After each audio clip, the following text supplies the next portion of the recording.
মিরপুরে বাংলাদেশ জিম্বাবুয়ে সিরিজের চতুর্থ টি-20 কাল। সিরিজের নিশ্চিতের পরেও বাকি 2 ম্যাচে দাপট ধরে রাখার লক্ষ্য টাইগারদের। সাকিব মুস্তাফিজ ফেরায় দল আরও উজ্জীবিত। একাদশে ফিরতে পারেন সৌম্য। শেরেবাংলা স্টেডিয়ামে ম্যাচ শুরু সন্ধ্যা 6টায়।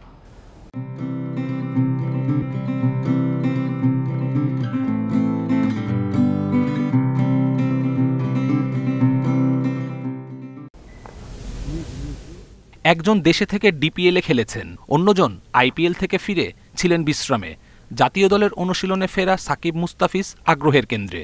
জিম্বাবুয়ের বিপক্ষে শেষ 2 ম্যাচ খেলেই যাবেন বিশ্বকাপ মিশনে।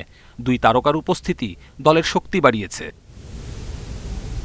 চট্টগ্রামে সিরিজ নিশ্চিত করে এসেছে বাংলাদেশ। মিরপুরে বাকি 2 ম্যাচেও দাপট ধরে রাখার লক্ষ্য। জিতলে ক্রেডিটটা কম পাই আমরা ছোট টিমের সাথে খেললে, কিন্তু হারলে কিন্তু সবাই বলবে জিম্বাবুয়ের সাথে হেরে গেছে। সর্বপ্রথম লক্ষ্য থাকে জিতা।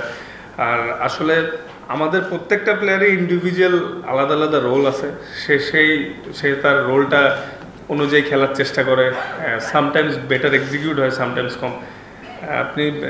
আমি শিওর যে সবাই এটাই চেষ্টা করবে। লিটনের ধারাবাহিক ব্যর্থতা নিয়ে চিন্তিত ম্যানেজমেন্ট। রানে ফিরতে আর একটা সুযোগ কি পাবেন? চোট কাটিয়ে ফেরা সৌম্যকেও দেখা যেতে পারে ওপেনিংয়ে। সৌম্য ভাই লাস্ট কিছুদিন অনেক ভালো ট্রেনিং করছে, অনেক হার্ড ট্রেনিং করেছে।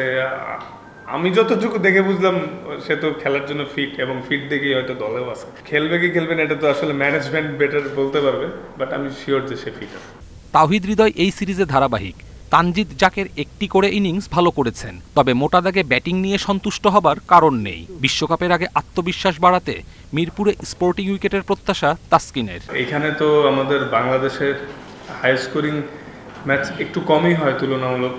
অ্যাট দ্য সেম টাইম যদিও জিম্বাবুয়ে, কিন্তু দেখেন আসলে ইন্টারন্যাশনাল সিরিজ আমরা যারাই খেলতেছি, আমি শিওর যে প্রত্যেকেই 100% দিয়ে চেষ্টা করেই ম্যাচগুলো জেতার চেষ্টা করতেছে। স্পোর্টিং কন্ডিশন হয়তো বা তাহলে হয়তো আর একটু বেটার হতো। সিরিজ হেরে মানসিকভাবে পিছিয়ে থাকলেও হোয়াইট ওয়াশের লজ্জা এড়াতে 2 ম্যাচের একটি জিততে চাইবে জিম্বাবুয়ে। মিরপুরের কন্ডিশনে ভাগ্য ফেরাতে মরিয়া থাকবে সিকান্দার রাজার দল। কপিল পাল, ইন্ডিপেন্ডেন্ট নিউজ।